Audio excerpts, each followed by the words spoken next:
guys, it's Mo Mustafa here, author, speaker and coach, and welcome to another edition of Motivated Muscle, where you learn the mindsets to help you burn stubborn body fat and add lean muscle. And I want to make this quick video for you guys because I know I haven't been in touch for a while, and I'll share with you in just a moment what's been going on. But today's video, I really want to talk to you guys about the idea or the topic of fear and learning to act in spite of your fears. Okay, so oftentimes we hear this idea of fearlessness and we're told that we need to be fearless and whatever, but the truth is we're all going to experience fear at some point in our life, especially if we're stepping outside of our comfort zone. And the trick is not to try and be fearless per se, but actually learning to still act despite feeling the fears of the feelings of fear, as Dr. Susan Jeffers says. Dr. Susan Jeffers says in her great book, "Feel the fear and do it anyway."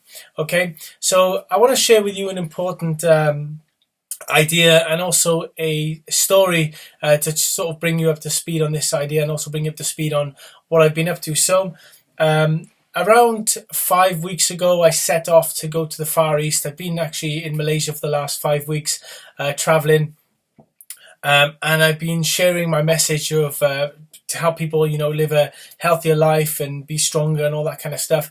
And basically, I was invited to go to the Far East on very, very short notice. In fact, it was less than a week's notice I had to decide whether or not I was going to go to the Far East. I was in the middle of obviously writing my book. I was coming to the end of my book, which is going to be launched very, very soon. But basically what happened is this great opportunity was presented to me, and I was basically asked, "Look, Mo, do you want to come over to the Far East and help with fitness-related activities and stuff?" And I really, deep down inside felt, I really want to do this. It's actually been on my vision board for quite a while. And I'd specifically had this particular area of Malaysia in mind when I was thinking about sharing my message to do with fitness. And it sort of just came up and I had to make a decision. Now, at the time, I was actually reading an interesting book by a guy called Osho. I highly recommend you check this book out, called Courage by Osho. And basically, he talks about in this book, he says here, the more fearless a person is, the less mind he uses.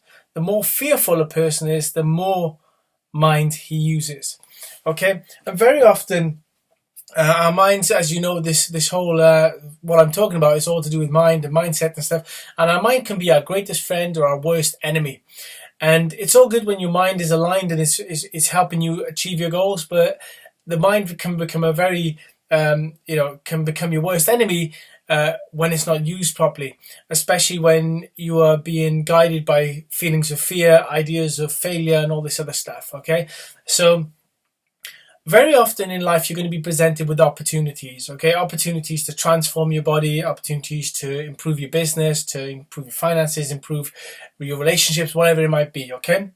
But what will happen is oftentimes is when you're thinking about these ideas of things you want to improve, the first thing that comes to mind is an idea about what if it goes wrong, okay? What if it doesn't work out? What if this, what if that? So all these negative thoughts will pop into your mind, and very often what will happen is that because of these negative thoughts, they create a feeling of fear within ourselves, and then we stop. We say, actually, no, I'll leave it. I'll pass this time, and I'll carry on doing what I'm doing. And we then say, oh, I'll sort it out in the future, and we put the idea into the distant future. It never comes around. It never happens, and we miss the opportunity. Okay? So what I'm essentially saying here is that when you're presented with opportunities, especially when they're in alignment with your vision, or in alignment with helping you create the type of life that you say you apparently want, like say you want to get in a better shape, and you're presented with the opportunity to have a body transformation, of course you're going to feel feelings of doubt. This is completely natural. You're going to feel, what if it doesn't work out? What if I put on all the training and I don't get any results? What if I spend the money and I don't get a great return on my investment? All these things are very natural, but the truth is you won't know unless you give it a go. Okay? You need to really learn to embrace the idea of uncertainty. So for an example, so I got invited to go to Malaysia. If you know how far Malaysia is, it took me around 40 hours to get back from Malaysia the other day. So it's quite a far distance away. I was going on my own, I wasn't going there to meet, family or anything like that. So, or people actually waiting for me that I particularly knew or whatever, close friends or anything. I was essentially going out into the unknown. Okay. I'd actually been to the place that I went to before. So I kind of knew a little bit about it, but there were so many unknown variables that I just didn't know. And I knew that when I get there, I have to just sort of figure things out as I go along. A lot of it, I would rely on my coaching techniques and my mindset principles and stuff. But essentially, there were going to be lots of unknowns. And I know that about life. And it's the same about if you decide you want to go into the gym and you're not training at the moment, and you say, do you know what, I want to get back in shape. You're going to be thinking to yourself, maybe, yeah, but if I go to the gym, I've never done this sport before, and I'm going to be a complete newbie, and what if I hurt myself, and what if this, what if that? And all these things, yes, they may be partially true, but ultimately, if you allow that to govern your action to begin, then you're never going to make any progress. Okay, so this is why when Osho is talking about here, he says the more fearless a person is, the less mind he uses, is that sometimes you just need to trust your intuition and just do the thing that you need to do, regardless of whether your mind is, coming up with all these different reasons as to what if it works, what if it doesn't work, and all this stuff. There comes a point where you just have to make a decision. Okay, and ultimately you have to trust yourself that in taking action, yes, you may make some mistakes, you may have some minor setbacks and stuff, but you also have to trust the fact that you are a learning creature and that you're going to learn from your mistakes and eventually become better at what you're doing. And you're going to figure it out. So long story short, I went over to Malaysia. I did 5 weeks over there. I had a great time. I met so many amazing people. I learned so many lessons about life, about myself, about fitness, just even more and more mindset principles, because I managed to, as you can see, I'm in reasonably good shape. I haven't come back out of shape and stuff. I wasn't able to train the way I wanted to train, the way I train at home, because I have a lot heavier weights in my gym. There was a gym, but it was kind of like holiday weights, like really like dumbbells and stuff. So I didn't get to train the way I wanted to train. And the food, it was a lot harder to eat the food the way I would eat at home, because I get to track everything with weighing scales and all that stuff. It wasn't ideal, but I figured out ways to make it work. And I was, I still used mindsets even when I was doing things like ordering food. I'll give you an example. I would order food. Let me see if I can bring you a picture up here on my phone. At the pool bar, and they were, there were different things on the menu. And one of the things they sold was a cheeseburger. Okay, now cheeseburgers in and of themselves are not really the healthiest things, but the burgers are quite big and there's a lot of protein in them. And I was using it as a post-workout meal or a pre-workout meal or something. But just to show you here, this is what the burger looked like. If you can see that there. Anyway, so it's got a load of things on it, like onion rings, bacon, cheese, mayonnaise, and all this stuff. And it's also got deep fried potato wedges there at the top. And I must have eaten that once or twice or whatever. And then I thought to myself, this isn't the best way to do it, because whilst I'm getting my protein, I'm also eating a load of fat and all this other junk and whatever. So I used one of my mindsets of basically learning to just sacrifice certain things for long-term benefits. And basically what I did is I asked them to change the meal. And if you look there, you can already see that looks a lot healthier there. You can see there's no onion rings or nothing. And basically what they did is I asked them to take the deep fried potato wedges, take them off the plate, because I was using them for carbs, but they're covered in fat. So I asked them then to replace that with boiled rice, so there's no fat or anything at all. It's boiled, it's not even fried. And then in terms of the burger, I still had the burger, the salad and stuff, but I asked them to take off all the greasy stuff, like the cheese, the bacon, the onion rings and stuff. And yes, you may say, oh, well, it doesn't taste as nice. But here's the thing, man. I'm a leader. I got to lead by example. And ultimately you're a leader to other people in your own life, and you got to work out the benefits between the short term and the long term. And if you figure it out, you're looking at about 500 extra calories there, just in all those different fatty ingredients that I would have been consuming on a daily basis. And if I've been there for 5 weeks, we're talking an extra maybe 15,000 calories plus that I would have consumed, that were basically going to just get stored as body fat. And then I would have to try and get rid of that in the gym, not to mention the fact that I would have been clotting all my arteries and just really damaging my body in the process, feeling sluggish and all that stuff. And I didn't want that. So, but anyway, the point is that the main idea in this video I want to share with you guys is that in life, you're going to get opportunities. There's opportunities everywhere. Okay, you're going to be presented with opportunities to do various different things. So in the context of this, you're going to be presented with opportunities to get in shape, for example, and you're going to be doubting and questioning yourself and wondering and all this other stuff. And it's completely natural.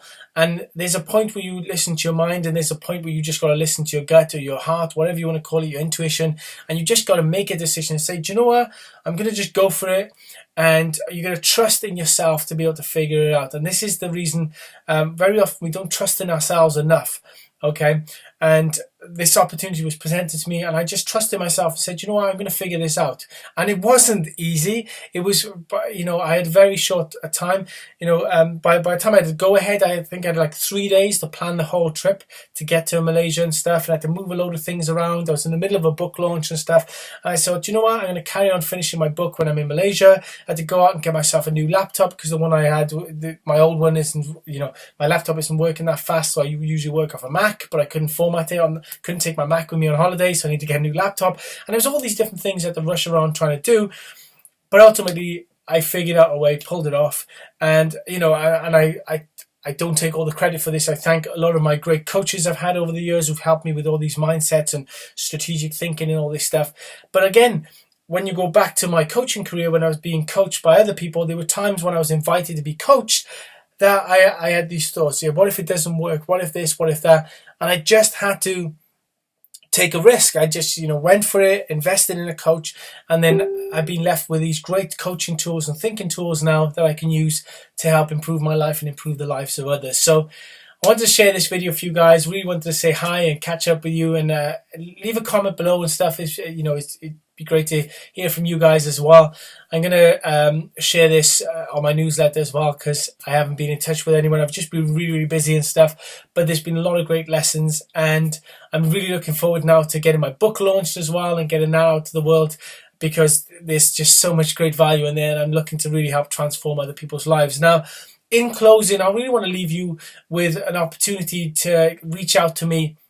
If you want to speak to me about your vision for getting in shape, like maybe you've been struggling to get in shape and you've been thinking to yourself, you've tried working out, but you've given up on your diets or your eating programs, or you've tried, you've tried various different things to get in shape over time, but you constantly find yourself giving up.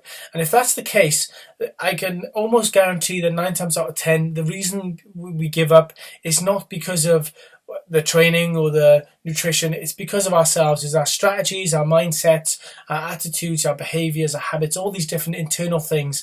If you fix these things, and I can help you do that, if you fix those internal things, you will make externally better decisions. If you change your thinking, make better decisions, okay? And I can help you with that thinking. It's like if somebody keeps driving a car and keeps bumping into other people's cars, it's not the other people's cars they need to fix. They need to fix their driving skills. They get their driving skills right, they're going to be able to avoid all those bumps and all this other stuff, okay? So it always comes back to working on ourselves.